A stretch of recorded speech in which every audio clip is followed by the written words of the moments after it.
Village food with Rupsana. আমি সেই রূপসানা আবারও হাজির হলাম প্রত্যেক দিনের মতন দারুণ স্বাদে রুই মাছের ঝালের রেসিপি নিয়ে।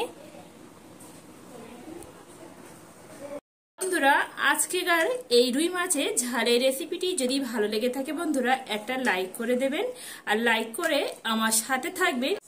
আসসালামু আলাইকুম সুপ্রিয় দর্শক বন্ধুরা, আজকের আমি রুই মাছের ঝাল বানিয়ে দেখাবো। তার জন্য নিয়েছি 500 গ্রাম মাছ।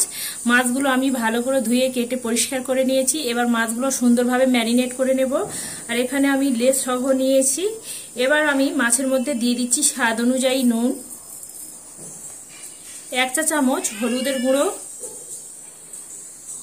হাফ চা চামচ লঙ্কা গুঁড়ো, দিয়ে দিচ্ছি 2 চামচের মতন সরিষার তেল। এবার আমি ভাত দিয়ে সুন্দর করে এইভাবে কষলে কষলে মেখে মাছগুলো সুন্দর করে ম্যারিনেট করে নিতে হবে।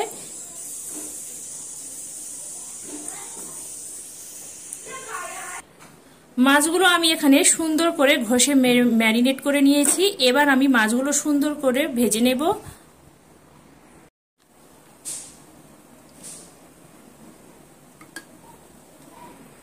মাছগুলো ভাজার জন্য তেলটা গরম হতে দিয়েছি। তেল গরম হয়ে গেছে। এবার একে একে মাছগুলো তেলের মধ্যে ছেড়ে দেব।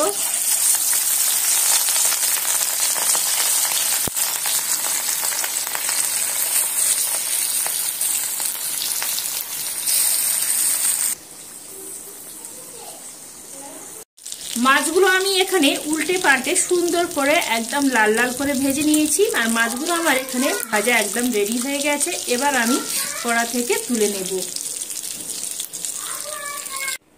একই কড়াতে আবারও বেশ কিছুটা পরিমাণে তেল দিয়েছি। তেল গরম হয়ে গেছে। ফোড়নের জন্য দিচ্ছি 2টো তেজপাতা, দিয়েছি এক বাটি পেঁয়াজ কুচি। পেঁয়াজগুলোকে দিয়ে সুন্দর করে একটু নেড়ে চেড়ে লাল লাল করে রং করে ভেজে নেব।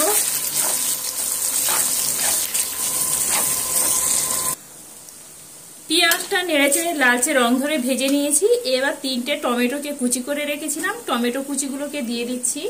টমেটো কুচিগুলো দিয়ে পেঁয়াজের সঙ্গে একটু সময় নিয়ে ভেজে নেব। টমেটোগুলো নেড়েচেড়ে ভেজে নিলাম। টমেটো ভাজা হয়ে গেছে। এবার আমি এর মধ্যে দিয়ে দেব স্বাদ অনুযায়ী নুন,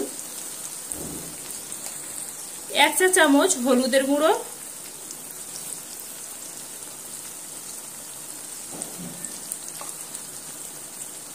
হাফ চা চামচ লাল লঙ্কার গুঁড়ো, আদা রসুন 1.5 চা চামচ দিয়ে আমি সুন্দর করে এখানে কষিয়ে নিয়েছি। দিয়ে দিচ্ছি 2টো কাঁচা লঙ্কা, 1 চা চামচ জিরা আর মরিচের গুঁড়ো। আবারও মিনিট 3 সময় নিয়ে সুন্দর করে কষিয়ে নিতে হবে।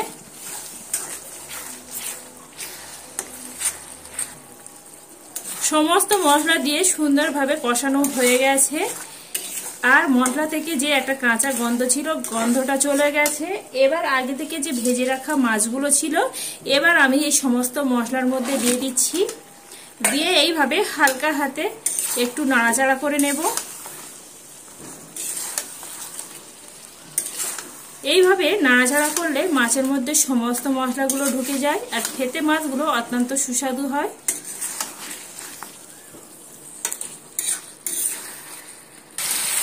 মাছগুলো আমি এখানে মিনিট 5 সময় নিয়ে সুন্দরভাবে এইভাবে কষিয়ে নিতে হবে। এখানে আমার কষানো একদম কমপ্লিট হয়ে গেছে। এবার আমি এর মধ্যে গ্রেভির জন্য একেবারে পানিটা অ্যাড করছি।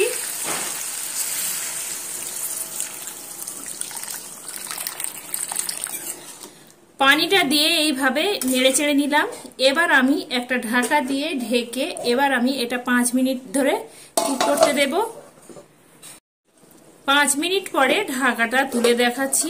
দেখতে পাচ্ছেন বন্ধুরা, সুন্দরভাবে তেলও ছেড়ে দিয়েছে আর কতটাই লোভনীয় হয়েছে। এইভাবে হলো বন্ধুরা আমার মতন করে এই মাছের রেসিপিটা একবার বানিয়ে দেখতে পারেন। খেতে বন্ধুরা খুবই দুর্দান্ত স্বাদ হয়। সব শেষে দিয়ে দিচ্ছি কিছুটা ধনিয়া পাতা কুচি। ধনিয়া পাতা কুচিটা দিয়ে আবারও আমি এইভাবে একটু নেড়ে চেড়ে দিচ্ছি। এতে করে ধনিয়া পাতা কুচির ফ্লেভারটা বেরিয়ে আসে। আবারও আমি এটা 2 মিনিটের মতন চাপা দিয়ে দিচ্ছি।